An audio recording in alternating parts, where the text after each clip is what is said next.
Hey guys, Mike here. So, oh boy, what an interesting day, right? You thought by the feel of it, it was just some horrible, horrific day in the market. But the truth is, you look around a lot of stocks, they were up, right? It was just a couple of them, which are some of the generals out there, still being taken out to the woodshed.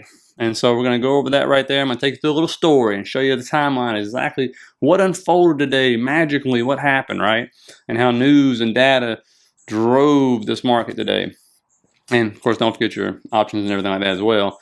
And then just kind of let you have a visual of why, when you look at it, how rare having two back-to-back down years really is. And it's going to be one or two things that are going to help save this market. And we'll see which one wins out. So looking at what happened starting off, I mean, we were actually in the Discord last night because all the other markets around the world that were open on Monday were green. And Tesla was green. And we were like, wait a minute, what? Really? Deliveries come out tomorrow? What's going on? And then, of course, our futures opened green, then went red late last night, and then all of a sudden this morning, they open up, they gap up. It's like, wait a minute, what the heck is going on? Well, the usual China recovery. Oh my God, they're opening up because a lot of people are using the subway, I read. And so that's the one, we'll keep hearing about that, and we'll go back and forth. The other one came out of Germany, and Germany's inflation rate came in lower than expected, which shocked everybody, and their unemployment rate actually went down. So it's like, wow, here they are with this energy crisis, but somehow they're fighting it, right? And inflation dropping like that was kind of a shock. So the market said, this is great. And it ends up gapping up. And boy, that didn't last long, did it? Fell right off a cliff and ended up just stumbling right out of the gate there. Bam, down we go, over 1% on the S&P. And of course, what caused the party to stop there was the U.S. manufacturing sector contracted in December at the steepest pace since the onset of the pandemic, as demand remained subdued and production weakened. I just can't believe that really just happened. Of course it did. And then S&P Global U.S. Manufacturing PMI decreased to 46.2 in December from 47.7 in November, posting the lowest reading since the initial lockdown period in May of 2020. And shockingly, the market, of course, didn't like it, so it sold us off. But you notice, look at that bottom right there. Where did it stop at? Around 377, right? And then, of course, we ended around 380.50. So 377, 380.50, like, oh, that's interesting. Why did it stop at 377.50? And so they put out this morning, max pain around 382. But more importantly there was a ton of options expiring at 375 and then calls at 385, 390, and 399. So of course we can't possibly go down to 375, right? I mean, that would be absolutely horrible. So when you look at max pain, don't look at the number. It's more like finding a range, okay? That's what I'm really looking for. And if you're new here, please hit that subscribe button. Really appreciate it. And if you're getting anything out of this, please hit the like and think about sharing the video, guys. And my 7-year-old son, who's actually home from school for a couple more days, actually helped me put together a spreadsheet, which I'll come out with a video for the members tomorrow about this. Looking at how many times we've basically end up staying within this range every day, because that's, I'm not looking for a certain number and go, and then rarely are you going to be right on that number, but it's looking at the range that's going to save, help market makers make the most money, right? That's what I'm looking for. And so, and then I'm going to take that and attach it to a chart and just kind of look at it and see where we bounce and all this other stuff. So, that's what you're looking at. So it's no surprise that we didn't get past 377. All right, there was a boatload of puts sitting at 375. So they couldn't allow that to happen, right? Just could not allow that to happen. And of course, here comes one of the generals, Tesla. Of course, what happens? Well, Tesla obviously sitting there and oversold. You can see it's still in this downtrend. That does not stop even after this, crazy run up it had. But you can see immediately, boom, fell right off a cliff, ends up stopping, of course, running up, all that fun stuff. And of course, what happened was it missed its delivery numbers. And the report was, I think it was 405,000 and some change. The estimates were all over the place. They even downgraded the estimates before they even came out with the numbers. And so, I think I saw estimates of 408, 410, 412, 418, 420. They're just all over the place, but they missed them all, as far as what I could see. And so, of course, they're getting punished for that, right?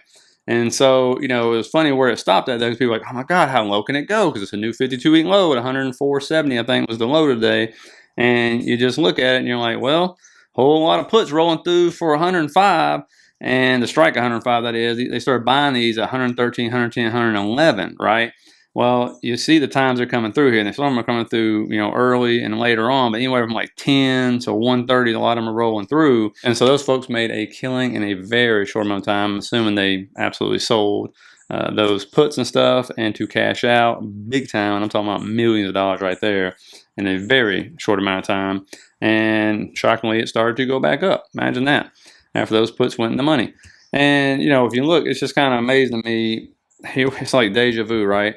sitting down there, way down here, 109. Oh my God, world's coming to an end. Let's pump this baby up in less than 2 days by a whopping 15%, only to sit there now and drop it back off a cliff, back to a new 52-week low. And then, of course, there's the other general, the biggest general of all, Apple, right? What happens to Apple today? It's been breaking through. I've showed you multiple times.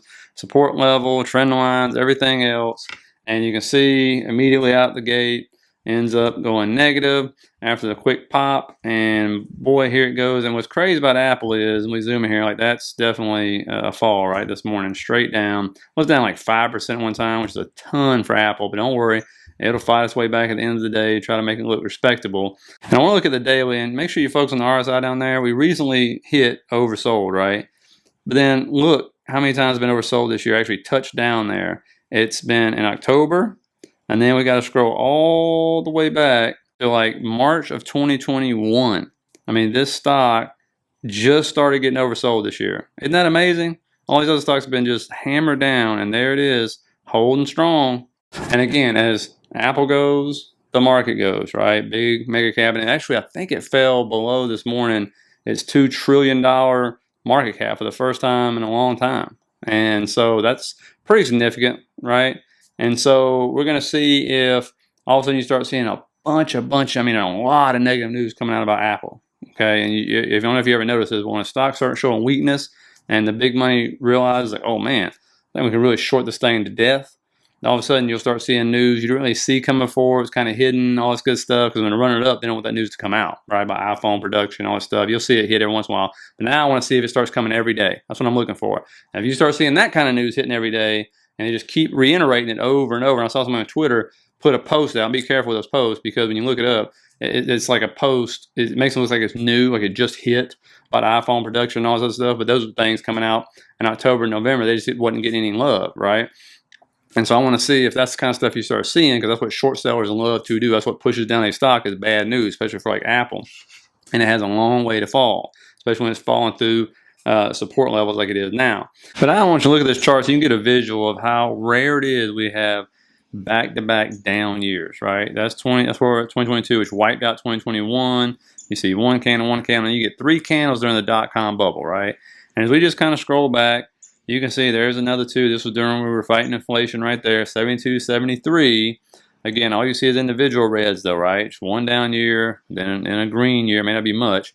And then you go all the way back to, well, the worst drop ever, and you're sitting there with 4 red candles. Okay, that was a rough time, and but that just lets you know how rare it is to have back-to-back red years in the S&P.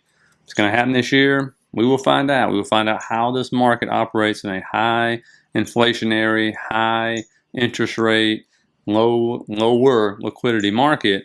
And the question is this slow bleed out going to continue, or do we finally get capitulation?